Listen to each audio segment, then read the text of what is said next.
جدید جمہوری طرز معاشرت کا سب سے اہم تقاضا یہ ہے کہ اس بات کو تسلیم کر لیا جائے کہ جمہوریت کے بغیر انسانیت کی بقا ممکن نہیں۔ اس تصور نے دنیا بھر کے انسانوں، حتیٰ کہ دانشوروں، فلاسفروں، سیاسی تجزیہ نگاروں، غرض سوچنے سمجھنے اور وسیع المطالعہ رکھنے والے ماہرین کی بصارت کو بھی محدود کر کے رکھ دیا ہے۔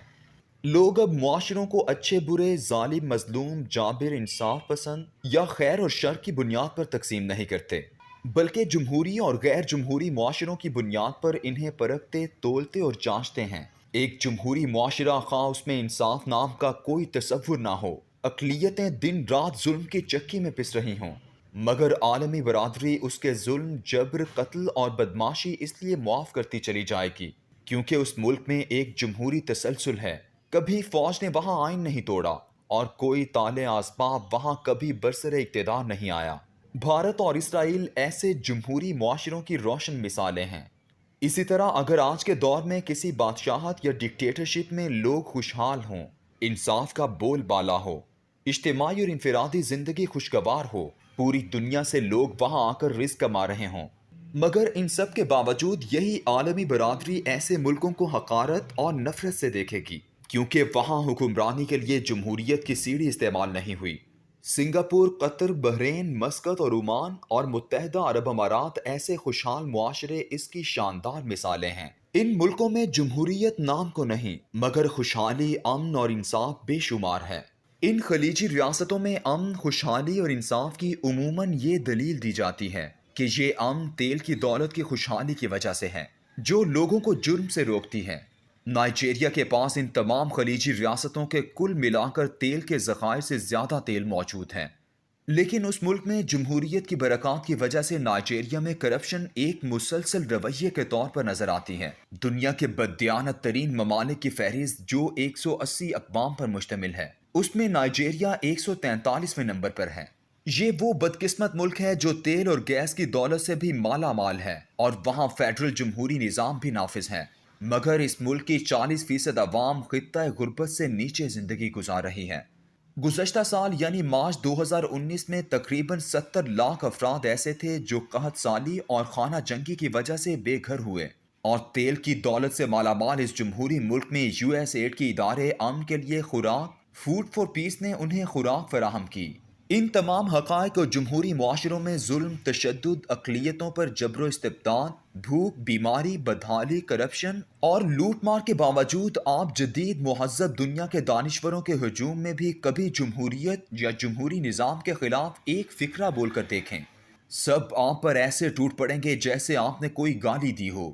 اس رویے کی بنیادی وجہ یہ ہے کہ گزشتہ 300 سالوں سے ایک منصوبے کے تحت نصاب کی کتب سے لے کر اعلیٰ ترین تحقیقی اداروں کی تصنیفات تک ہر جگہ انسانی ترقی کی معراج صرف جمہوریت اور جمہوری معاشرے کو قرار دیا گیا ہے، اور کسی بھی جمہوری معاشرے کی ایک ہی پہچان ہے۔ حقیقت یہ ہے کہ اکثریت کی یہ حکومت ایک دن اکثریت کی آمریت میں خود بخود بدل جایا کرتی ہے، مگر جدید علم جو نصابی کتب اور جدید علمی ذخیرے کی صورت میں موجود ہے، اس کی لوریوں میں پلنے والے ہمیشہ جمہوریت سے ہی محبت کرتے ہیں۔ یہ ہے وہ محدود نظری، مائوپیا،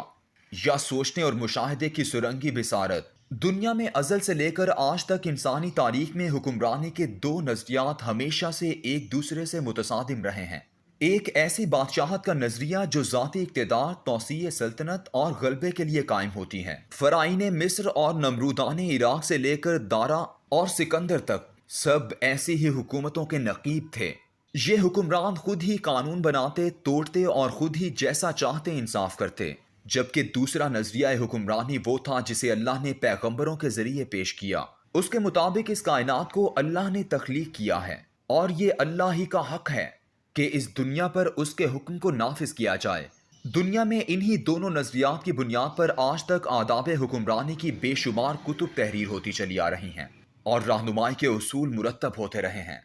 ایک جانب افلاطون، چانکیہ اور میکیاولی کی کتب ہیں، جبکہ دوسری جانب قرآن و سنت کے اصولوں پر مبنی کتب ہیں۔ پہلے انبیاء آتے تھے اور ہر معاشرے کو سدھارنے کے لیے اصول بتاتے، لیکن اب سید الانبیاء صلی اللہ علیہ وآلہ وسلم چونکہ آخری نبی ہیں، اس لیے قیامت تک رہنے والی کتاب قرآن کی تعلیمات اور سنت نبوی کی بنیاد پر ہی لاتعداد آداب حکمرانی کی کتب تحریر کی گئیں۔ ان تحریروں کی ایک تاریخ ہے جو رسول اکرم صلی اللہ علیہ وآلہ وسلم کی معاذ بن جبل کو یمن کا حاکم بنانے پر دی جانے والی ہدایات سے شروع ہوتی ہیں، اور اس کے بعد حضرت عمر رضی اللہ تعالیٰ عنہ کا وہ خط جس کا اصولی فکرہ ماؤں نے لوگوں کو آزاد جنا، تم نے انہیں غلام بنانا کہاں سے سیکھ لیا۔ پھر حضرت علی رضی اللہ تعالیٰ عنہ کے مالک الاشتر کے نام سے لے کر بنگال کے حاکم فخر الدین مبارک شاہ المعروف فخر مدبر غزنوی کی کتاب آداب الملوک و کفایت الملوک تک چلی آتی ہے۔ فخر الدین مبارک شاہ کی کتاب کا تذکرہ میں نے گزشتہ کالم میں کیا تھا،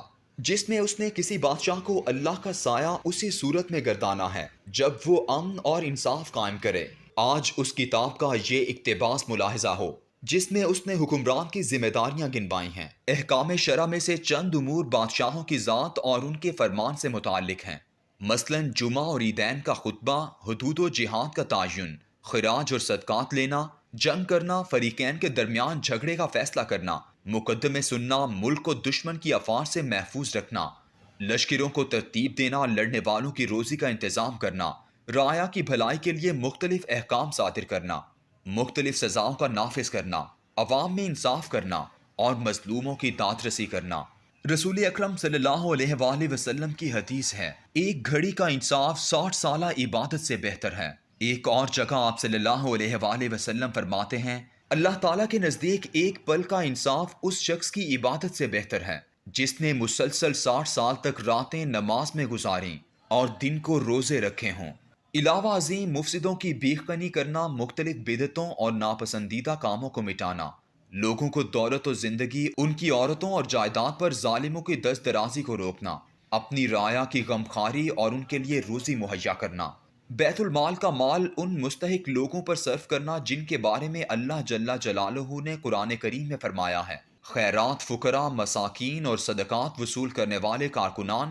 ان لوگوں کے لیے جن کی تالیف قلب منظور ہے، غلاموں، قرضداروں، اللہ کی راہ میں جہاد کرنے والوں اور مسافروں کے لیے ہے، یہ اللہ کی طرف سے فرض ہے اور وہ جاننے والا دانا ہے۔ فخر الدین مبارک شاہ نے ان تمام امور کی بجا آوری کے لیے تفصیلی ابواب تحریر کیے ہیں اور ہر جگہ قرآن و سنت سے دلائل درج کیے ہیں۔